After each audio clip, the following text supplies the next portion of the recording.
جب کوئی انسان اللہ تعالیٰ سے دعائیں کرتا ہے اور دعائیں کرتے کرتے اس کو ایک لمبا عرصہ گزر جاتا ہے اور اب اس کو یہ دعائیں ناممکن لگنے لگتی ہیں کہ میری یہ دعا اب ناممکن ہے، میرے لیے یہ مکمل کبھی نہیں ہوگی، میرے حق میں اب کوئی فیصلہ ہونے والا نہیں۔ آپ کو تو وہ چیزیں بتاتی ہوں، یقین کریں یہ دو چیزیں جب ہمیں کچھ سمجھ نہیں آتا تو ہم اللہ تعالیٰ سے کبھی بھی نا امید نہیں ہوں گے۔ انسان جب رب کی بارگاہ میں دعائیں کرتا ہے اور اپنے لا حاصل چیز کو حاصل کرنا چاہتا ہے اور اس کا کوئی مقصد یا اس کی چاہت یا اس کی طلب، اس کی حاجت ہوتی ہے، وہ اللہ سے اسے مانگنا چاہتا ہے، اللہ سے اسے طلب کرنا چاہتا ہے۔ مانگتے مانگتے ایک عرصہ ہو گیا لیکن نہیں مل رہا، پھر وہ مقصد، وہ چاہت اور وہ طلب ہمیں نہ ملی، بات نہیں، اللہ تعالیٰ ہمیں یقین ضرور عطا کر دیتا ہے۔ اللہ تبارک و تعالیٰ جب یقین ہمیں عطا فرماتا ہے نا، یقین کی بنیاد پر انسان اللہ کے قریب ہوتا چلا جاتا ہے، یعنی انسان کا یقین اللہ کی ذات پر توکل ہے،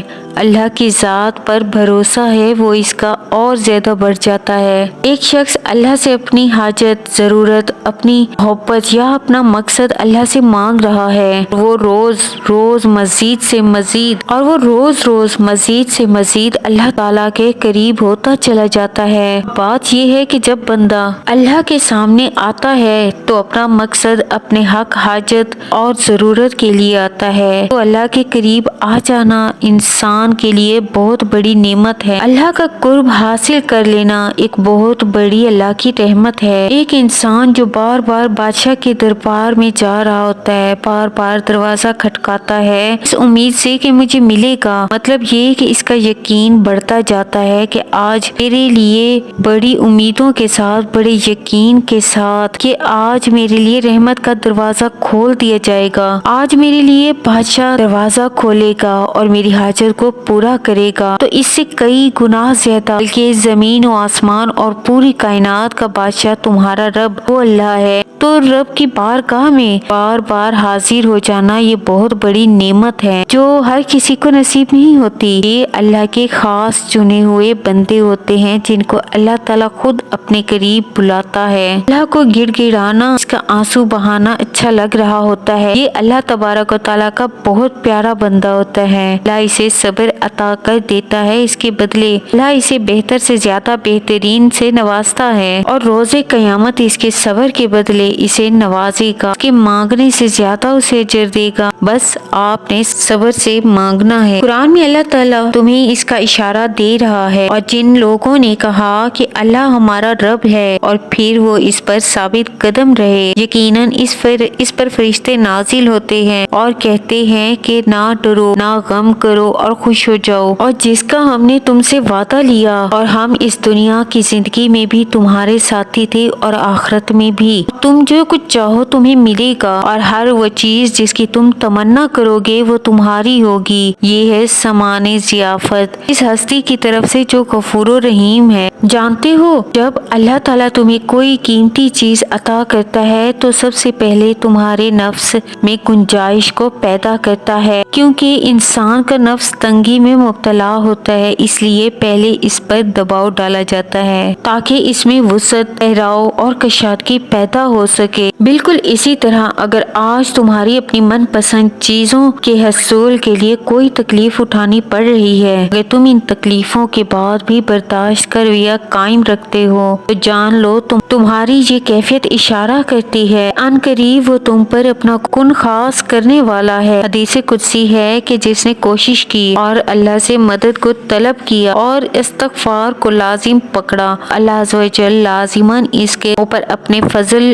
اس قدر نوازے گا کہ جو اس کے خواب و خیالوں میں بھی نہ ہوگا۔ ہر وہ فکر جو تمہیں رات بھر جگائے رکھتی ہے، جو تمہارے پورے اختیار سے باہر ہو، کہ ایک بار اپنے رب پر چھوڑ کر تو دیکھو، وہ تمہارے معاملات کا بہترین ڈسپوزر ہے۔ اگر کسی دعا کے منتظر ہو تو سنو، تہجد میں سورۃ یاسین پڑھ کر دل سے دعا مانگو، کیونکہ یہ ایسے 3 دل ملتے ہیں جس میں قرآن پاک کا دل، رات کا دل اور انسان کا دل، اور ان تینوں तीनों दिलों का एक साथ मिलना कबूलियत का सबब बनता है। जब वो तुम्हारी दुआ को कबूलियत का शर्फ बख्शता है, सबसे पहले वो तुम्हारे दिल को जोड़ता है, फिर इसके बाद जीने की नई वजह देता है और तुम्हारी दुआ कबूल करके चीजों को तुम्हारे हक में बदलना शुरू कर देता है। और जब कतरा आंख से नदामत का हो और लम्हा कबूलियत का हो तो नामुमकिन दुआ कबूलियत पा जाती है। और याद रखो, जब अल्लाह तुम्हारी नामुमकिन दुआओं को रमजानुल मुबारक में कबूल करना चाहता है तो अचानक तुम पर ये दो निशानियां जरूर जाहिर करता है, जिसमें पहली निशानी ये है कि जब अचानक तुम्हें जिंदगी में कोई तशनगी या तुम्हारी जिंदगी की कोई बेतरतीबी तुम्हें अल्लाह की आयत से जोड़कर तुम्हारे बातिन को तरतीब देकर संवारने लगे, तुम्हारी आरज़ुएं तुम्हें रात की तन्हाई में अल्लाह के आगे सजदा रेज करने लगे, तो समझ लो कि तुम्हारी बार बार की गई दुआएं, ये दर्द भरी पुकार आसमानी अताओं के इन तारों को छेड़ रही है, जहाँ से रहमत की बरसात बरसती है कि जिसकी जल थल से खिजां भरी जिंदगी फिर से सैराब हो जाती है और तुम्हें मुकद्दर की बुलंदियों तक ले जाती है। याद रखो, जिसके हुक्म से वक्त चलता है उसी के हुक्म से वक्त बदलता भी है। तुमाइन हो जाओ, तुम्हारा बेशुमार तवक्कुल और अनगिनत दुआएं अनकरीब तुम्हारी कहानी को खूबसूरत मोड़ पर ले आएंगी कि इसकी रहमत का हर दरवाजा तुम पर खुलता जाएगा इंशाअल्लाह। अल्लाह ताला कुरान मजीद में फरमाता है, और हमारा हुक्म तो एक आंख झपकने की बात होती है। ये है वो बातें इन पर हमें यकीन करना होगा। अल्लाह के लिए तो कुछ भी नामुमकिन नहीं, बस हमें अल्लाह ताला को राजी करना चाहिए। वो राजी हो गया तो आपके लिए पलक झपकने की देर है और माजी हो जाने हैं। आप जब भी अल्लाह को छोड़कर किसी और चीज में सुकून की तलाश करते हो तो बेसुकून हो जाएंगे। अगर अल्लाह ताला ने आपको आजमाइश दी तो इसे सजा ना समझें, बेरहमी ना समझें और ये ना सोचें कि अल्लाह अभी तक दुआ कबूल क्यों नहीं कर रहा, क्योंकि आपको मालूम है कि अल्लाह ताला आपको कैसे खतरों से और कैसी कैसी मुश्किलात से बचा रहा होता है। लेकिन इसका हरगिज़ मतलब ये नहीं कि वो आपकी दुआ कबूल नहीं करेगा, वो मदद भी करेगा, लाजमी करेगा। कुरान की बातें तो अटल हैं, वो आपकी दुआ को जरूर कबूल करेगा और बेहतरीन तरीकों से करेगा। इस पर ईमान और पुख्ता रखें, अल्लाह आपसे राजी होगा इंशाअल्लाह। हमें भी दुआओं में याद रखें, आमीन सुम आमीन। उस बादशाहों के बादशाह पर यकीन रखें, जब अल्लाह को आपसे मोहब्बत होगी तो तमाम ख्वाहिशात पूरी करेगा। वो भला आपकी दुआ को कबूल क्यों नहीं फरमाएगा, ये